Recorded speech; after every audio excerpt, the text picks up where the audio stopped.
You're listening to Fish Grow Plants, a podcast all about practicing and sharing the love of aquaponics, hosted by Logan Schoolcraft. Hello and welcome to Fish Grow Plants. In today's episode, we're talking about starting seeds for aquaponics. So, did you know that for the longest time I struggled with this? It's true. I remember way back, even as a kid, not understanding why some of the seeds I would plant would come up and why some would not. I have this oddly strong memory of a vague mounded hill for squash where I planted what seemed like a lot of seeds, yet nothing came up. And not 50 feet from there, I remember literally dumping 5-year-old flower seeds out on top of the ground thinking, whatever, if they come up, fine, if not, fine. And you know what? Those flower seeds took off. The squash never did. I think we dug up the hill and found the seeds just as they were, only a little softer. Even with the random types of gardens my parents had over the years and the few planting projects that came up here and there, I still seemed miffed at seeding. It wasn't until a few years ago the phrase, "it's a numbers game," was used in relation to starting seeds, and that's when the light bulb went off. I know this might not resonate with everyone, but for me it was golden. It really did explain a lot of why I struggled with the whole seed concept. No, it doesn't explain everything, but it worked wonders for me. Here's my interpretation. Seeds are finicky, just like people, so you can't count on them 100% of the time. That's why they have a number called the germination rate or ratio. That means how many seeds out of 100 will probably come up in a given sample seeding. So an 85% germination rate means 85 of the 100 seeds will actually germinate. So taking that into consideration, you have to know that not every one of your seeds will make a plant where you drop it. And even if the seed does germinate, it's got a whole lot of work, competition, and struggles to make it through its early life. There's no number for this, but it's worth assuming it's not 100%. As an aside, I know you can have a 100% germination. I've even done it, but just because it can be done doesn't mean you should count on it. Invariably, when you need the 100%, it will not happen.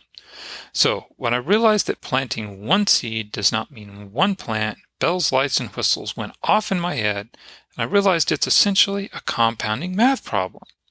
The way to work this problem best? Work backwards. Really. Here's a quick example. Say you want 100 plants fully grown in a few months. If you have seeds that have a 90% germination rate, you need to plant at least 112 seeds. But what about that other unnamed rate for when the seed is young? Well, it kind of comes down to experience and how well you think your process is. If you're confident, you could assume a 90 or 95% rate. If you're new, maybe 50 to 75%. So if you're confident in your process, you'd still have to allow for a few extra seeds, which would mean your total seeds are now up to about 124. This process is iterative. If you have any other processes that cull, transfer, pluck, or could anyway mean getting rid of a plant, you can roughly account for that before even beginning your planting. But you want to know a kicker to this math problem? Everything you choose to add adds a bit of variable that can alter or impact your results. We're not going to dive into the math of this, even if it sounds awesome right now. Rather, we're going to take a look at the variables themselves. What I should have said is that we're going to talk about the products, options, and combinations available to the aquaponic practitioner for starting seeds. Let's take a look at the media first. When it comes to seed starting options, your media selection is actually pretty wide, but if you condense it down, you have 4 basic options: organic material, inorganic material, synthetic material, and lastly, a combination of those materials. Each has its strengths and weaknesses, but from my experience, it comes down to adult diapers again. It depends on what you have access to, what you can afford, and if you like working with it. All right, for the organic material, you have the basic options of peat, cocoa fiber, and wood-based products. For the inorganic material options, you have things like sand, pumice, volcanic rock, vermiculite, perlite, expanded clay, stone wool, and zeolites. And for the synthetic materials, you can choose from things like expanded polystyrene and polyurethane foam. Now, okay, I know that list is not complete, but it should be a great place to start. But what about the material combinations, you ask? Well, they're just that, combinations of materials. For example, I use an organic cocoa fiber with a vermiculite and inorganic for good water retention, ease of use, and cost.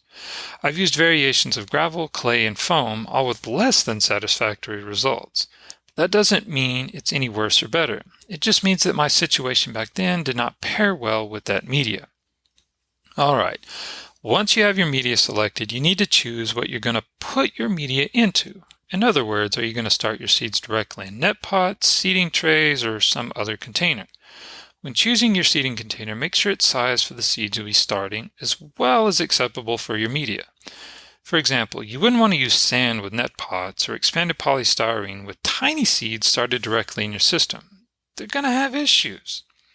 I'll be the first to say that sometimes doing experiments and seeing what works for you is good. After all, you might figure out a really great method. But for most of us, starting with a known method or product is a solid bet that your results will be positive. And not to wear the adult diapers out here again, but the product and method you choose to use depends on your situation. What I mean here is when, where, and how you start your seeds. I've had good luck using most methods, but they apply to certain plants. For example, I have excellent results when starting moringa directly in my aquaponics system. But for most leafy greens I've tried, they don't like that. They prefer to be started outside the system. But since I'm new to indoor gardening, I'm learning a whole lot more as well. Apparently things that work outside or in a greenhouse don't always work indoors under grow lights. I realize this may be a long-winded to say I cannot recommend one type or way of combining your seeds and hardware since the variability is wide. That being said, I can tell you some of the common methods and products out there, both that I have tried and a few I have not, but that are still readily available and priced fairly. Alright, when I use an approximate 50-50 cocoa core and vermiculite mix to start my seeds, I'm either putting them in a 98 cell flat or into 2-inch net pots. I really like using C's Garden net pots because of their wide lip and sturdy construction. I also really appreciate the net pot holder by Bootstrap Farmer, as well as their 1020 trays to hold the net pots or the 98 cell trays. At this time, I have no preference to the 98 cell tray sourcing. I have several types of clear domes and they all seem to work fine, but the taller the dome, the more growth you get inside. I notice my flower starts jump up pretty tall early on, and a tall dome is handy for them. A few things I have not tried but hear about, read about, and can find online for starting seeds are cocoa and or cotton plugs, rock wool, and other inert plugs that can go from starting tray to system with ease.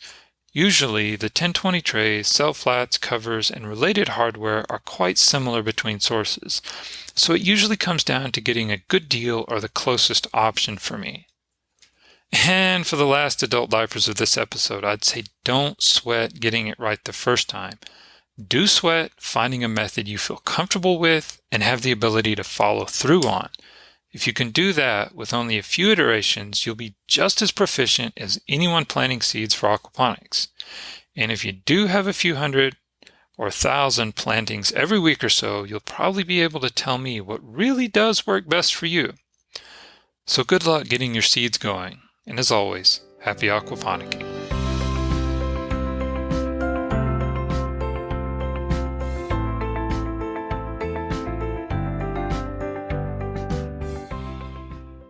Questions! Let me have them. Do you need clarification, more information, or maybe you just have a tangent thought? Send all your thoughts my way.